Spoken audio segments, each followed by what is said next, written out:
O Despertar do Espírito, capítulo 10, parte B, final.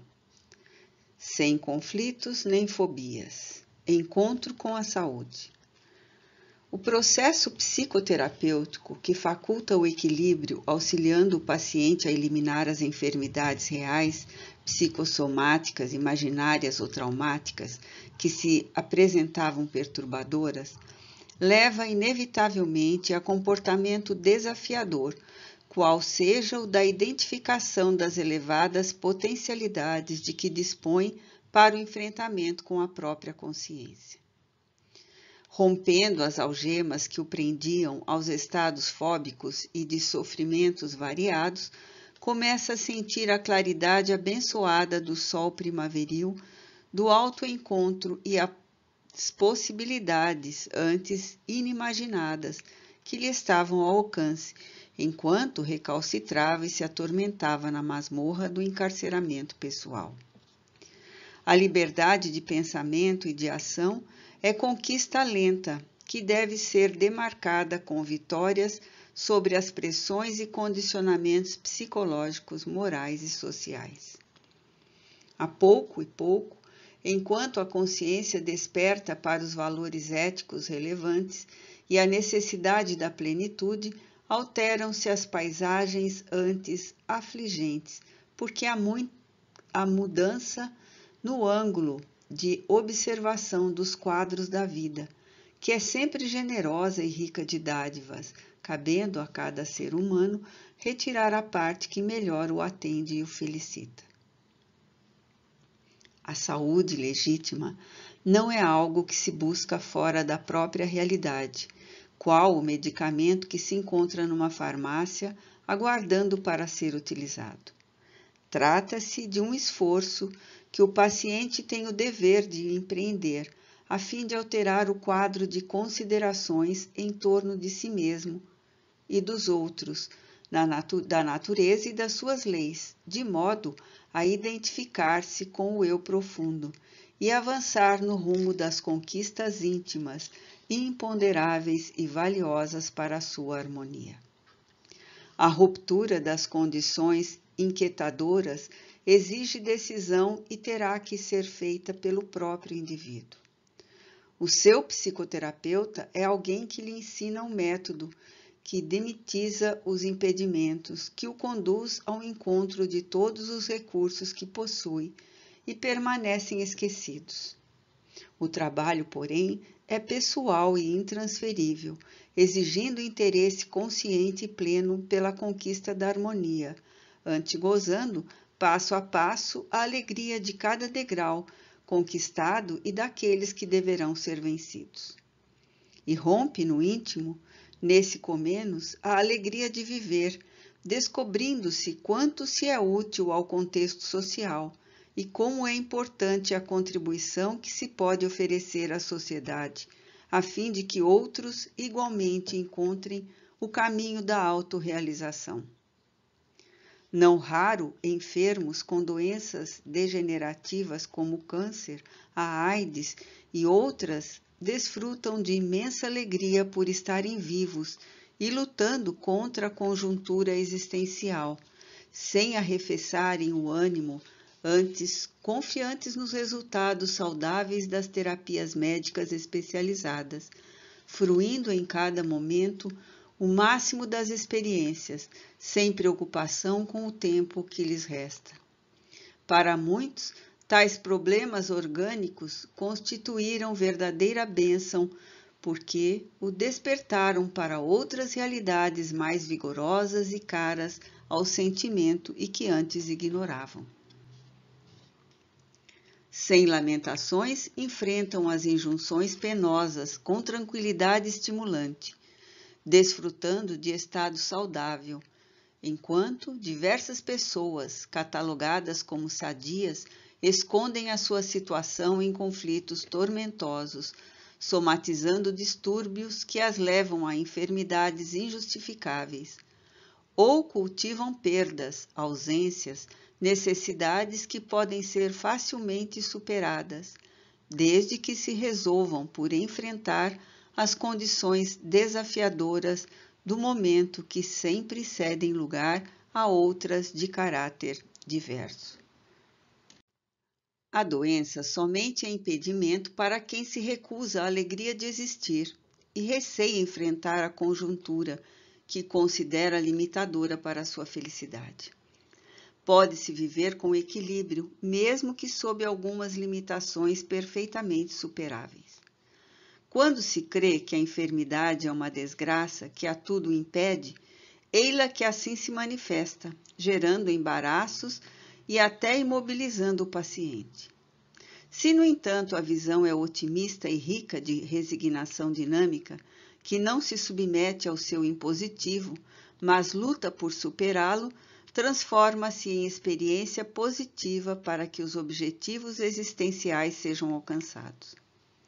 A existência humana é uma sucessão de quadros comportamentais que se alternam incessantemente, proporcionando o enriquecimento de experiências a todos quantos se encontrem interessados na construção da sua realidade. A autocompaixão e a autocomiseração têm que ceder o passo à autoestima, à autovalorização, de forma que todos os investimentos da vida sejam convidados a realizar os papéis para os quais existem nos diversos painéis da vida. E esse desempenho resulta da contribuição do ser humano, que está sempre convidado a mudanças, crescendo com as conquistas realizadas e encontrando novos campos a joirar, o que o torna mais digno de viver. Uma antiga lenda hindu narra que um homem tinha o hábito de conduzir água do poço à casa do amo, carregando 2 potes que atavam uma vara carregada transversalmente sobre os ombros.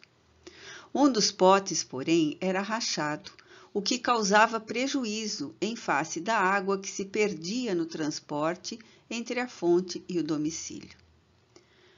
Não obstante, o aguadeiro continuava o seu mistério sem apresentar qualquer mal-estar.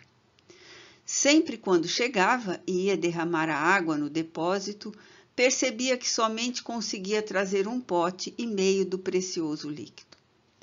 Consternado com a situação, o pote rachado oportunamente, à borda do poço, falou ao carregador. Lamento o prejuízo que te proporciono. Infelizmente, em face da minha rachadura, deixo que se perca a metade da água que conduzes pelo caminho. Sinto-me confundido e infeliz.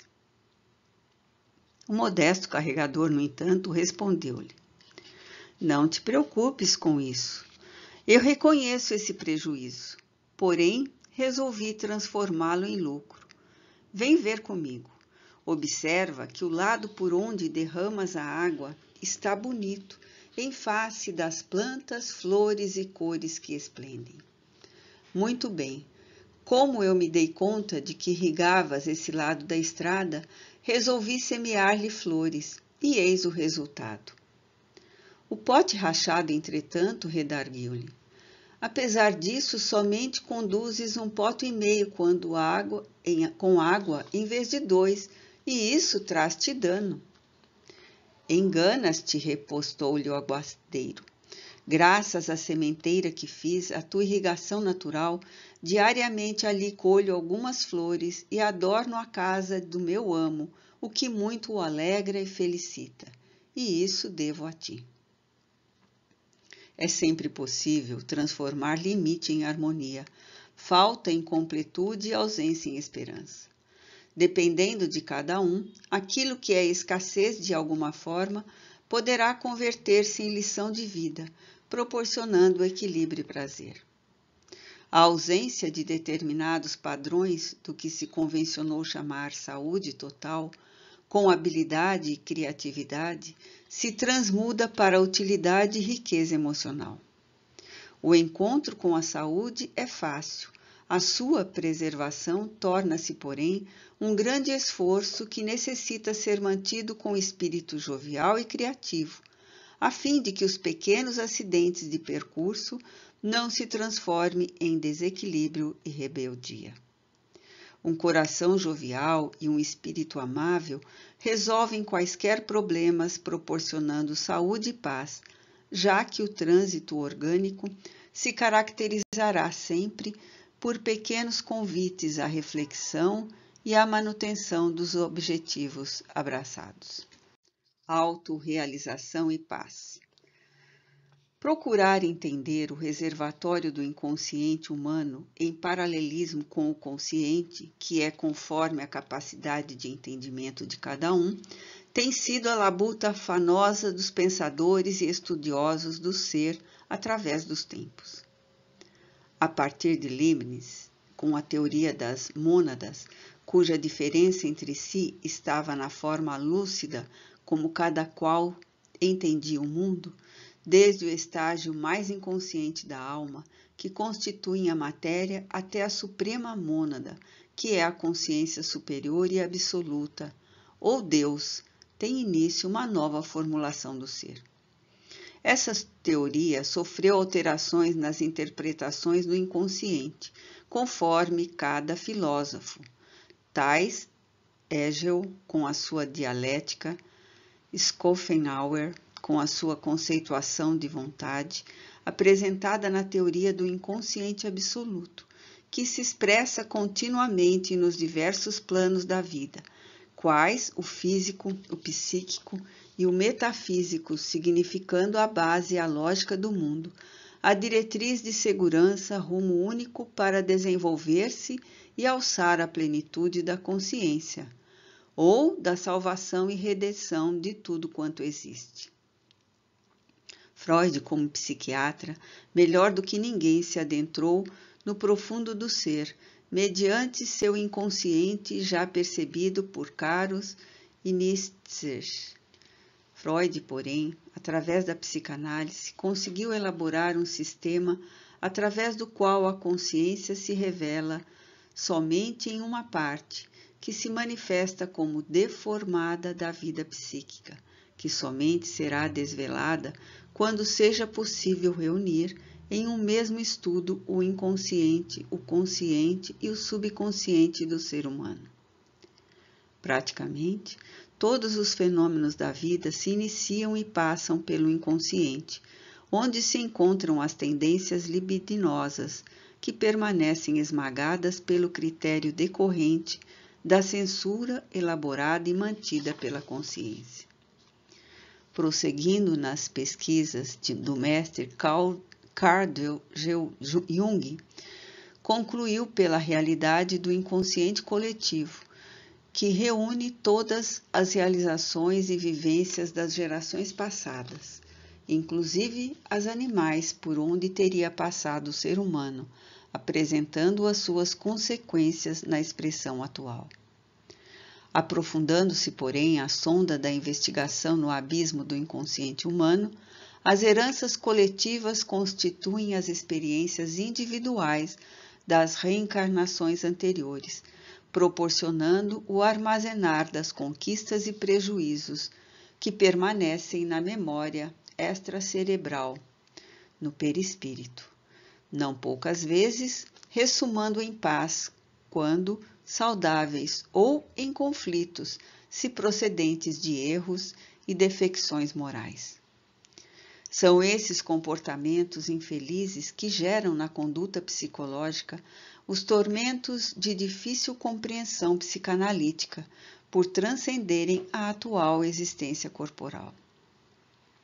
Absorvidos pela personalidade que se apresenta conflitiva, instalam-se e refletem-se na libido, a vigorosa herança dos instintos primários, responsável por inumeráveis distonias, ansiedades e transtornos fóbicos.